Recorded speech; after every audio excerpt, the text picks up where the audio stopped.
It's the same process, whether you're 6 or whether you're 60. Our goal is to start at the basics. Let's learn where your eyes are and how do we get them to go where they need to go. And then it's about practice, repetition of making sure that it happens automatically.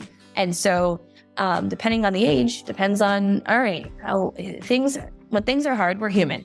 We either avoid or we adapt. Hello, everyone, and welcome to Along the Way Life's Journey. I'm your host, Carl Buccellato. As I've told you many, many times, through my travels in life, I've come to meet and experience some very, very interesting people. They come from all walks of life, and they bring to us a measure of understanding that we on our own would not know. And this is a young lady that we have with us today. Her name is Dr. Christina Murray, and she is a developmental optometrist. Now, I didn't know what that was until recently, but I do know that more and more of my friends are telling me about their children and grandchildren who are suffering from ADD and dyslexia, and it seems to be a growing problem in America. Well, Dr. Christina seems to understand why that's happening. We know that there's genetic links, and it's not always a child's soul fall that comes through us originally. But Dr. Christina believes that there's an answer to that, a remedy to these problems. So please welcome Dr. Christina Murray. Here she is. Hi, Christina. May I call you Christina? Of course you can. Thank you. Okay. Well, you know, I'm an old timer. I was raised to believe that when somebody has a title, you use their title. So I don't mind. I work with kids all day, and they're not going to call me doctor. So it is fine. So you are the developer and the director of the Center for Better Learning in Florida, which is designed to do what? It's a lot, but our goal is to look deeper behind the scenes of these superficial problems we see with kids, whether it's they're having a hard time just learning in general, learning how to read. That may come across as behavioral, where we don't want to participate, or it may come across as things like dyslexia, where we're having a hard time understanding what it is that we're reading. And it can come across more behavioral, like attention challenges, where we're seeing kids who are just having a hard time focusing and being able to hold their attention long enough to even engage with what they're trying to learn. So what I get to do is really go way back in development and look at the foundation of how each piece and each step gets us to the next piece, and see, is there any deficits along the way that's making it harder for a child to, whether it's pay attention, to learn, to understand really what those words mean and how to string those words, the letters into words, into sentences, into that big story to really make sense of it, that reading comprehension. And so I get to look through my lens, which is the visual system. And overall, about 80% of the sensory information we get in the classroom comes through our eyes. And so we do have that auditory. We have things like writing with a tactile, but the majority should come through our visual system. So if there are any deficits in the visual system, what we get is a child who's not necessarily meeting their potential. So during an evaluation, we're going and we're looking at not just how we see. That's that big misconception of vision is that 20/20 acuity. It's whether you can see or not. And that's the big general understanding that the majority of people have, is that if you have 20/20 vision, everything is good and it's not a vision problem. Now it has to be something else. And that's a big leap that often gets us there where, okay, maybe they have a hard time focusing because of their eyes, but we just do a quick screening at the pediatrician. They're able to read those letters, and then all of a sudden vision's eliminated. And now we're like, okay, so it's got to be an attention problem. So we jump into medication. Or with our reading problem, same thing. We automatically assume that we have learning differences. And so we're looking at it from that superficial level of now doing intensive reading intervention, which may, for some kids, just be adding more and more stress and strain and cause more of that dislike towards those learning opportunities that they're given. So this is where it gets a little complicated, but we have two eyes. Both of our eyes are designed to work with the brain together. And so this coordination between our right eye and our left eye, and allowing our brain to take the images from both and effortlessly. So I'm hoping the majority of people shouldn't have to think about how they see. So there are this percentage of people, and it is about 1 in 4, 1 in 5 children, and we're kind of in different places with the statistics there, but it's quite common. Well, 20 to 25% of the population, the student population. I mean, I'm someone sitting right here who didn't know and went through their life with those challenges and still was able to, I'm obviously sitting here as a doctor, so I was able to have that support to kind of get me through.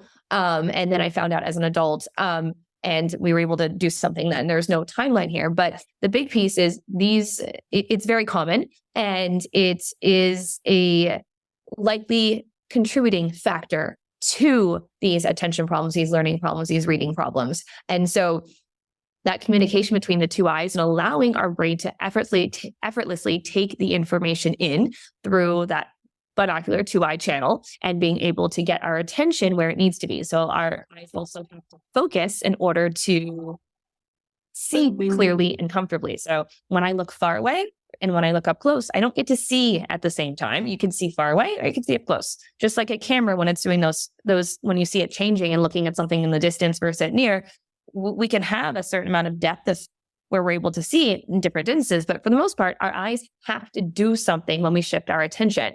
And so when we're sitting in that classroom and we're having to take notes and having to write things down and have to think about, all right, how do I get my eyes to just do what they're supposed to do automatically? It really inhibits that learning process.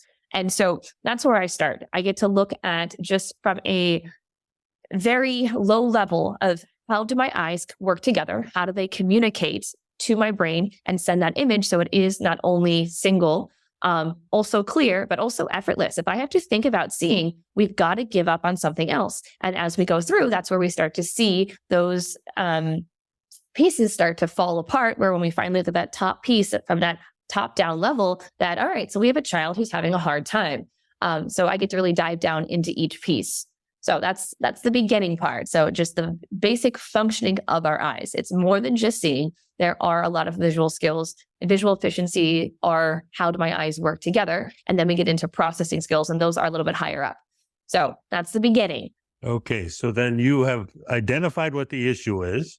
You've come to some kind of a treatment level or a path for treatment. And at what level do you reach the students typically?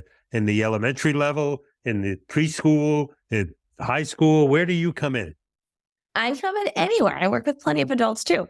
Good. You can help me. These are problems. And well, it honestly, it depends on, what's important to us. So if we look at a child, we got a lot ahead of us. If I'm seeing someone who's in first grade, we have first grade, second grade, we have middle school, we have high school, we have potentially college.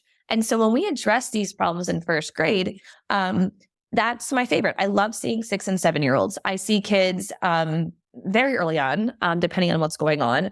Some kids you see from the beginning, they have a vision problem. Those kids that you see whose eyes are turning in or out or doing all kinds of funky things, that's an obvious vision problem. And that is what a person does in order to preserve their level of visual comfort. So these hidden kids, the ones whose eyes look like they're doing what they're supposed to and have always seen that way and have always felt that way, and that headaches are a part of their day-to-day, and that it does always take a second or two to get clear, or while they're reading the words, just they float and that's what happens.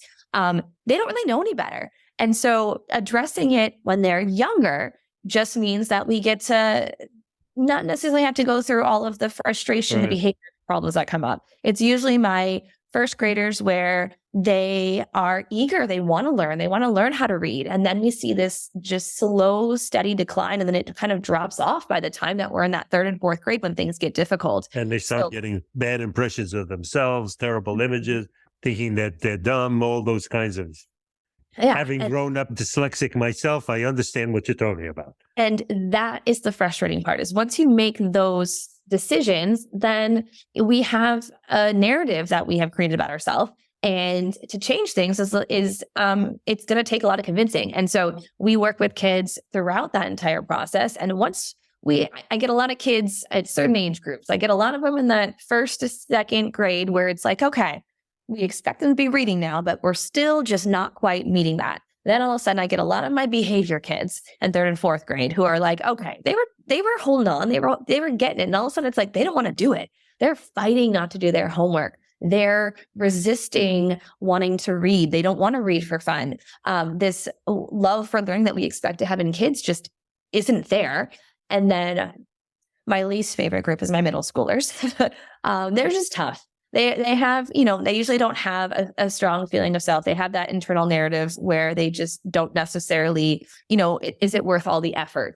and they don't quite have that future where it's like, okay, I have, my grades matter. College is coming up. So that's a tough age group to work with. And then my high school students who kind of been like, all right, I'm going to take this 4-hour long test and I get like an hour and a half in, and all of a sudden I can't think anymore. I'm exhausted. And they're really just struggling with that visual stamina because we're asking them to do incredibly difficult things. And they're used to compensating in every which way, listening more than reading. And all of a sudden they're taking those SAT, ACTs. And that's where a lot of them pick up on like, okay, what's going on here? My score is not matching my GPA. And then we really dive into it. It's like, okay, well, what are you doing in order to, do well so far? And it's a lot of, they're just working really, really hard. They're putting the tutoring hours. They're, really, they're going to class and having to study extra at home. So it's a lot more work.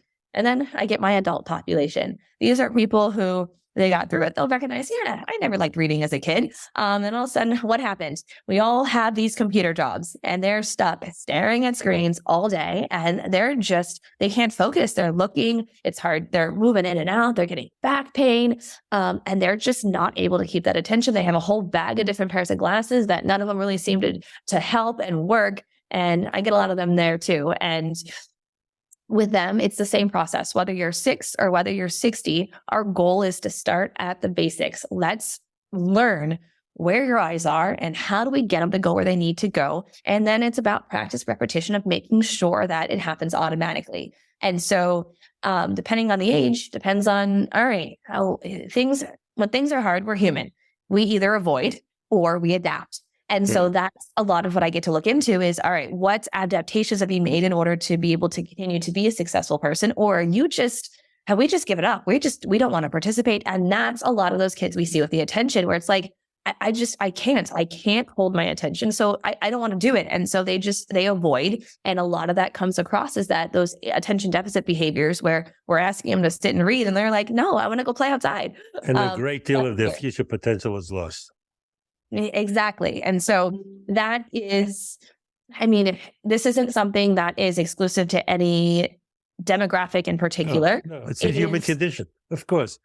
It's everybody. And that's where we get to really, we can get our own way, or we can be someone who just wants to work really hard despite the fact that things are hard. And they're willing to rise that challenge. And that's the tough part is, eventually that load gets to be so heavy where it's either you drop it or you just got to continue to just, bear through it. And, it's one of those things where you don't necessarily know unless you had something, you lost it. And a lot of these specifically, when I work with people who've had traumatic brain injuries and those affect our brain, it's like a control-delete. So they had a perfectly functioning system and now it's not. They're getting dizzy. They're seeing double. They're having a hard time just walking. That's different. They knew what was normal and now they're not. And so it's like, I have something that I can, compare it to.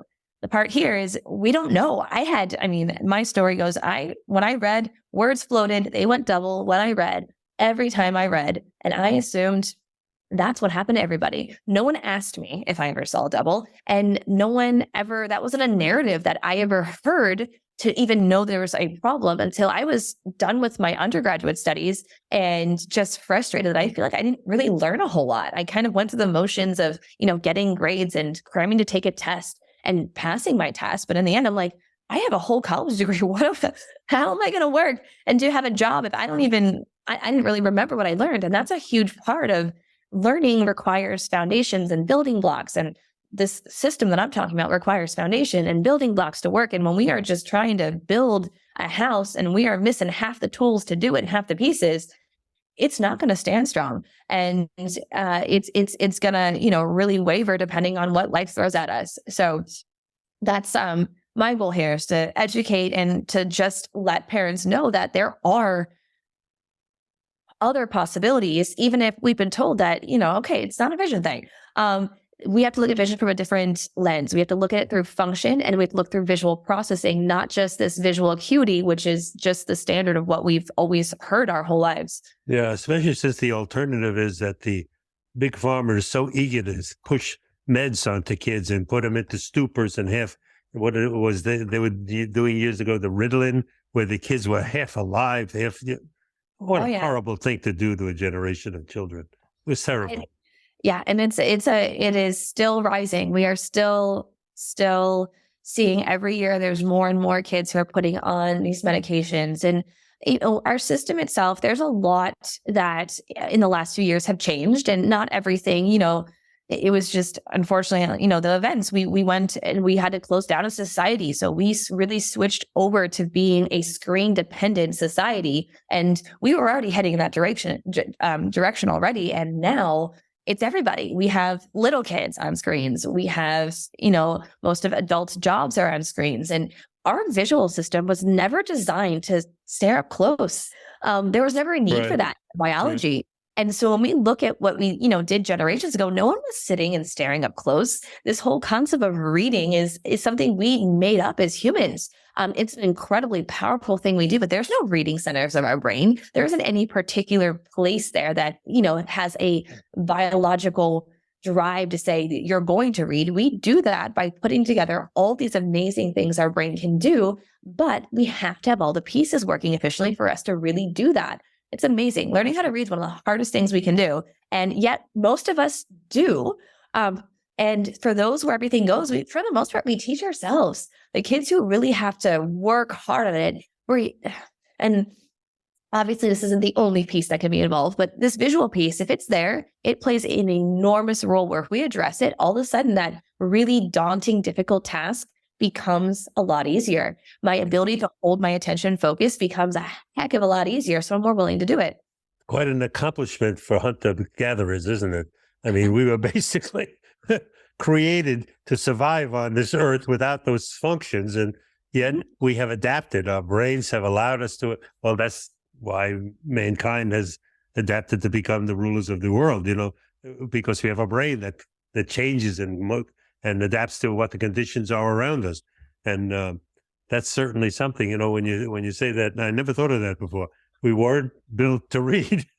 It's remarkable that we do, because that was never in our cards at first. And it's something that we have. And now, there's always new and new research that's coming out about how our brains work and all these different pieces. And the expectations of what we can do, we keep putting them on these younger and younger kids, where now, reading was taught to 5-year-olds. Now we're expected to be reading and writing our name and doing all of these things. So we have that societal pressure, especially in our country, to get kids to do this before they're even biologically ready to do it, because we really do need to have a lot of this all put into place in order for it to come easily. So it's kind of these twofolds of, we're putting a lot of pressure on these kids at a very young age. And if it doesn't go exactly as planned, and let me tell you, we're getting to a point where it's, so young that there's, that chance that we had to hopefully everything fell into place perfectly. We're seeing less and less of that. And I'm seeing younger and younger kids because they're being already labeled with attention problems at 4.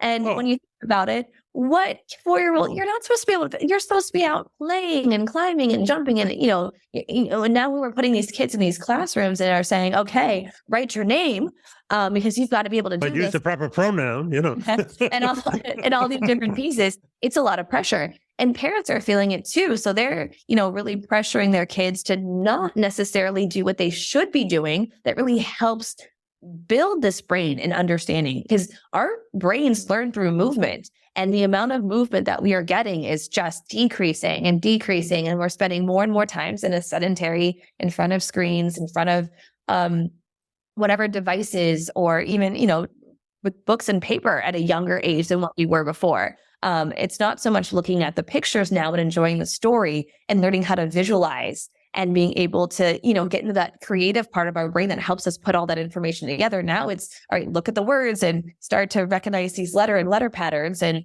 it's a lot of pressure. It's a lot at a young age. And it's just, we don't have all of the understanding, and are the people who make our educational plans, the people who are making these medications, no one's on the same page.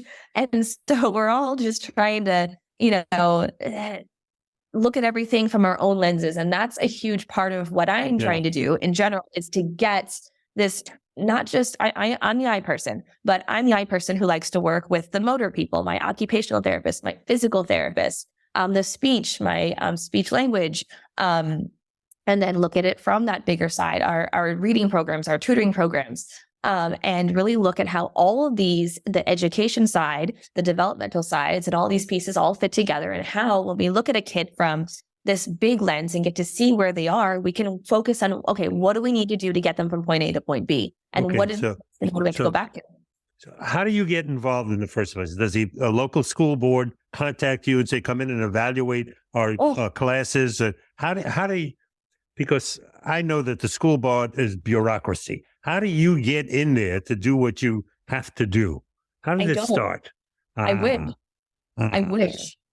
No, so we look at this. So if we have parents listening and watching this, and they suspect that their own child is going through something similar to that, do they contact you? Do they contact the school board and say, bring Dr. Christina in for evaluation?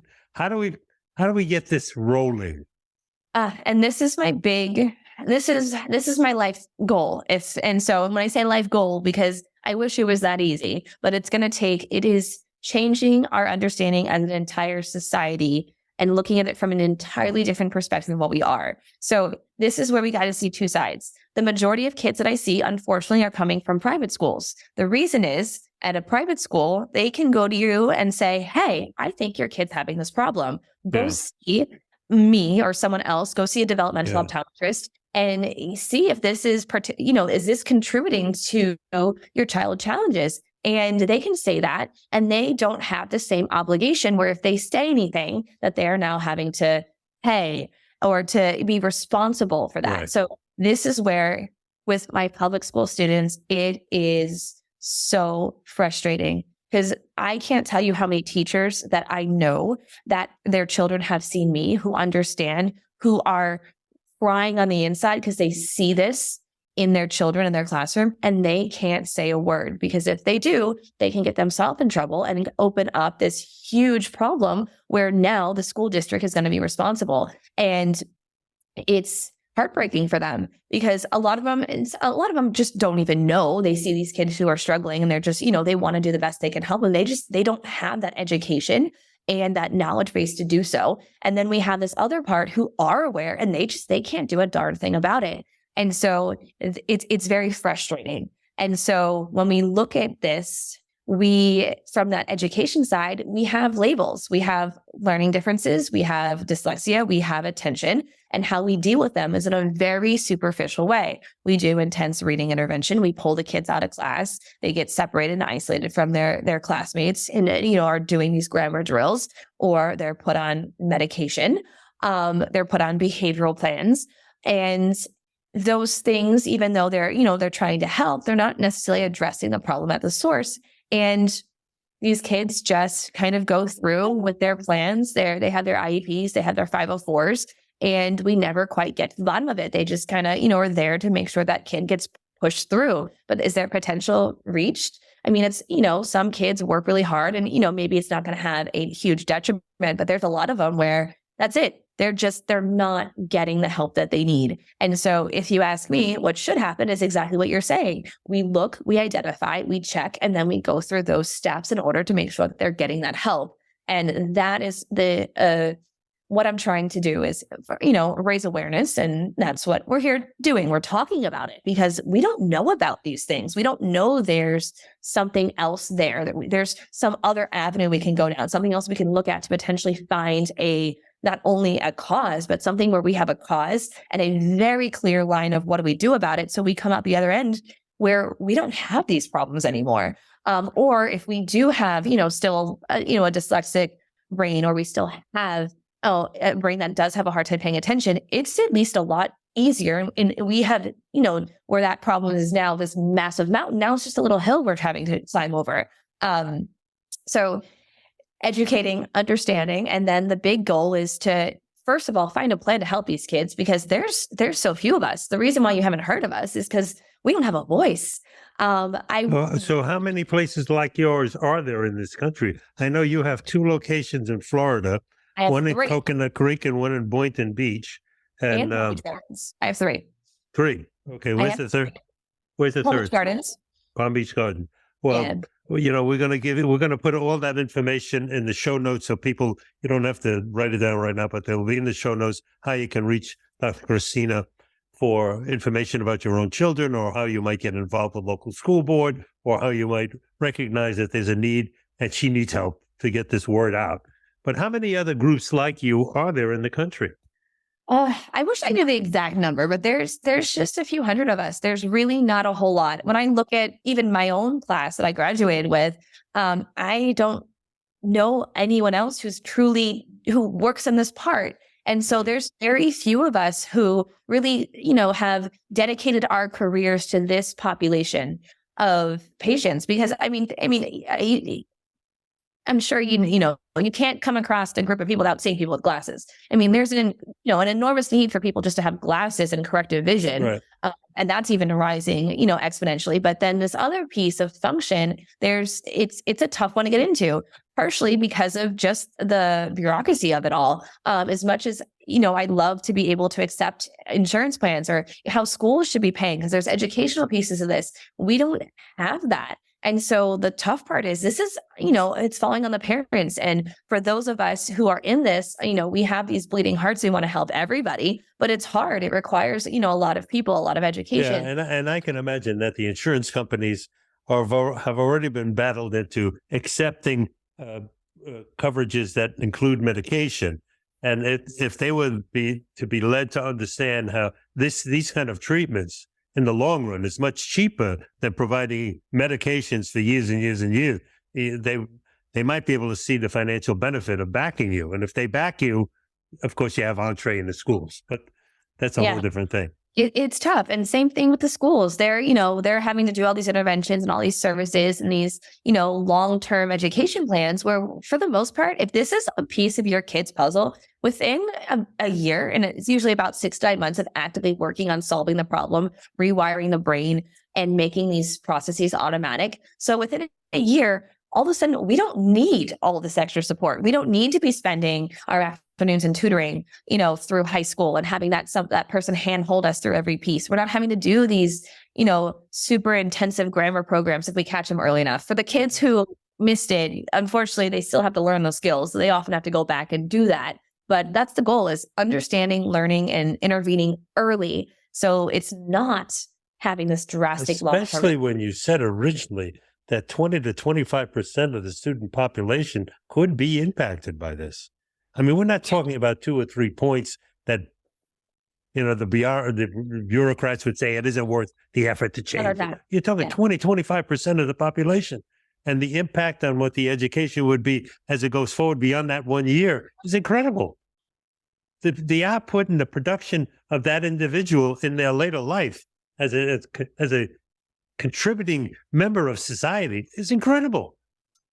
I know. And that's where I think we finally see a lot of this momentum coming. And even how I'm here with you, this knowledge base and getting the word out and getting people to care. This is where we are right now, is getting this ball rolling so we can get to a place where people will listen, where we have enough stories where people want to share and really make a difference and really change this. And so I work with I have a parent who started a nonprofit called Bright Minds Processing, and she is doing amazing work here in Florida, really trying to look at this from these different pieces. And she is working with just trying to get some grants and all these other things to really get some research going so we can really, that's a lot of what everyone wants, is this, specific research, but Sure.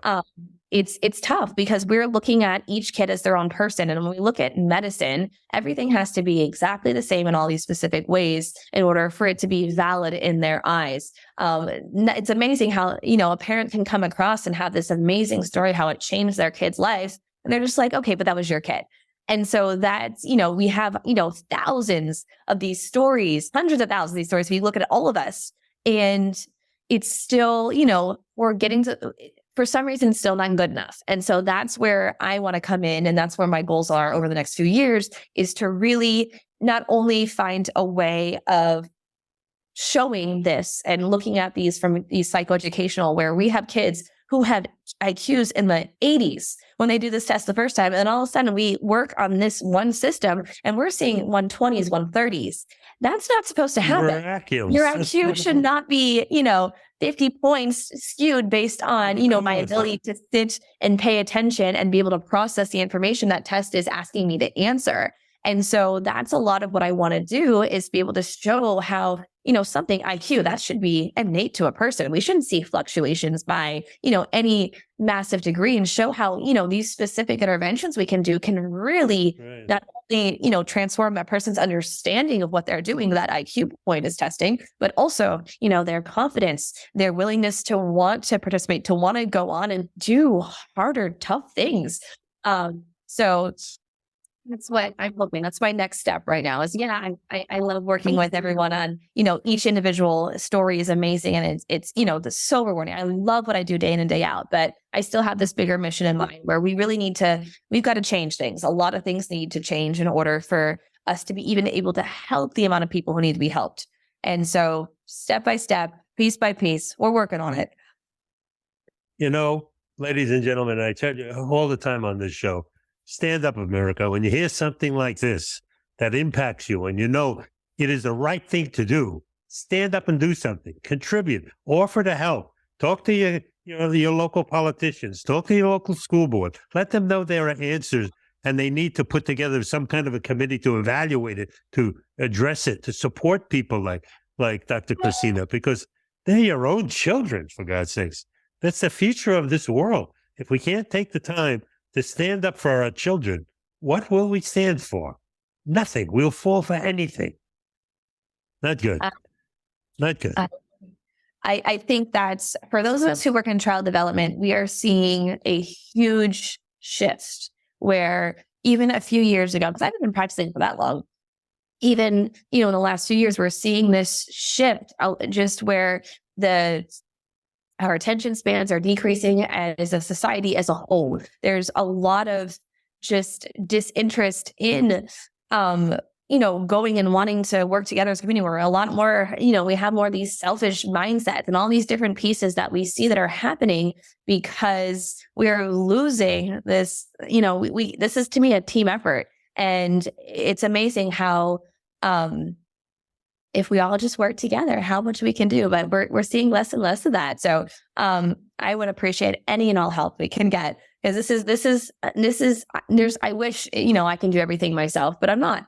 So, and that's what I'm really trying to do, is get the word out and help as many kids as I can. And by that, me helping as many as I can isn't, gonna make a huge dent. We need to identify, we need to get more people who are involved in this, just understanding this line of work, and to make it readily available, because this can't be something that only the wealthy have the opportunity to have. And that's the part that breaks my heart, is for the most part, is that's, a lot of how I am is, I have about 10% of my patients that I see are on a scholarship where they don't have to pay anything to see me. And that's always, I will never turn down helping anybody. If you are willing to put the work in and you're willing to get your kid here to allow us to work with you, we will work with you in any way we can, because that's like, I don't want to turn that away, but I also have to make sure I can keep the lights on. So, there's a balance there, but the goal here is, even myself, I can't help everyone I need to. And I want to get to a point where this is a service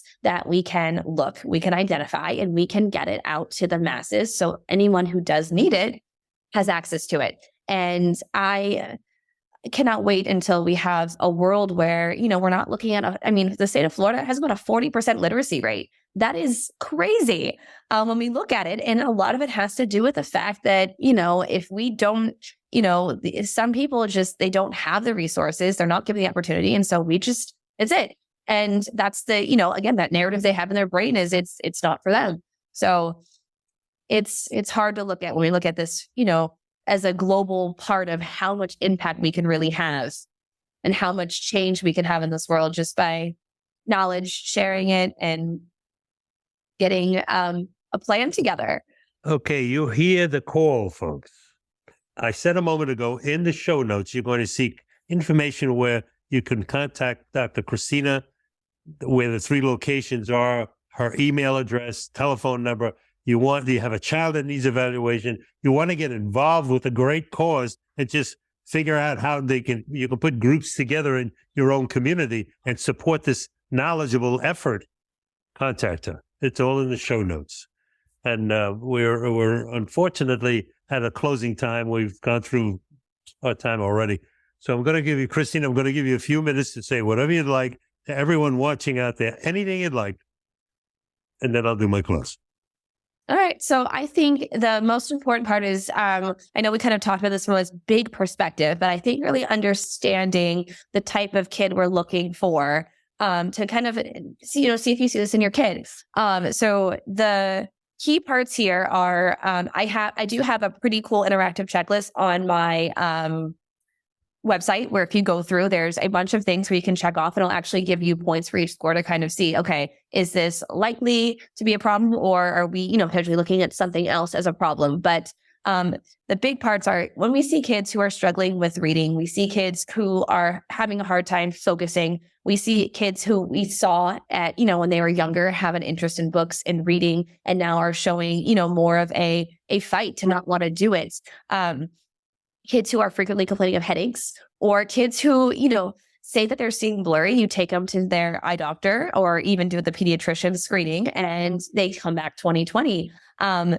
The kids who you look at them and you're like, okay, even the ones who are doing well, but you feel like they're just not quite meeting their potential. These are the kids we're looking at, and there are so many of them. And some we see as major behavior where we see them as being lazy or not wanting to engage. And for other ones, we see a kid who is just working way too darn hard. It's studying for so long, and they finish and they their scores just are not reflecting that effort they put in. And so it comes across a little different for every kid. But if we are suspecting that there's just something off, this is for anyone who does what I do, any developmental optometrist, we are looking at all of the pieces. We're looking at vision, we're looking at processing, we're looking at their ability to write, their motor skills. We look at reflex integration. We are looking at all these different pieces. So even if it's not vision, we can help point you in the right direction, or at least, really eliminate this and say, okay, you want to what?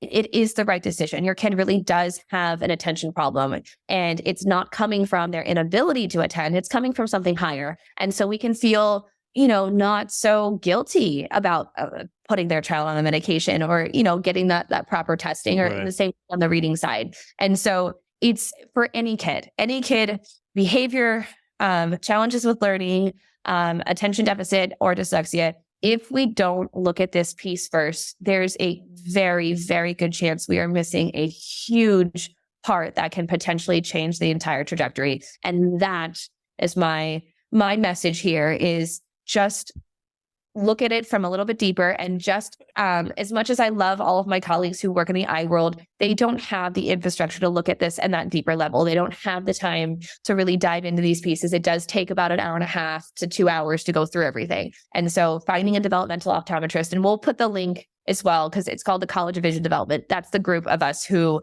work and in your area, or hopefully somewhere nearby, and there's not so many of us. You'll be able to find somebody who will be able to at least give you some answers, or, make you feel confident in the diagnosis that your child did receive, or what we're, suspecting. We can help you, point you in the right direction. We're pretty amazing at that. Fantastic. Ladies and gentlemen, she just used a word. She said trajectory. That's what we use when we put the first man on the moon. Trajectory. If we can do that to get to the moon, we can certainly do that to save our own children. Get involved and recognize what the value of what that trajectory is. Call, write, get involved. I want to remind you that I come to you with a new show every Wednesday morning. I hope this one was beneficial to you. It certainly was to me. It was enormously informational. And I think it's the kind of thing we have to get involved with. And for the sake of our children and for the sake of the future, do something. Even if it's just picking up a letter and writing support, do something. Get involved in your local community and see if you can't get something to help this effort along the way. 20 to 25% of all the children are impacted by this. Far too much. So I remind you, I come to you every Wednesday with people like this, great guests, great stories. Everybody has a story. I know you have a story. Everybody has their own story, and no one can tell it like you can. I invite you, write it down, share it with your friends, share it with your neighbors, share it with the world, because there are wisdoms that need to be known. Because when it's too late, it's too late. If you don't share it with others, no one's going to benefit from it. Let us know who you are, and you can come on our show, like Dr. Christina is on our show today. And I remind you also that we are all part of one body in this world. Love someone today. Bring them closer to you. Be part of the future, not just the past. God bless everybody. Bye-bye. Christina, thank you so much. Thank you so much for having me. I really appreciate it. It's been an honor.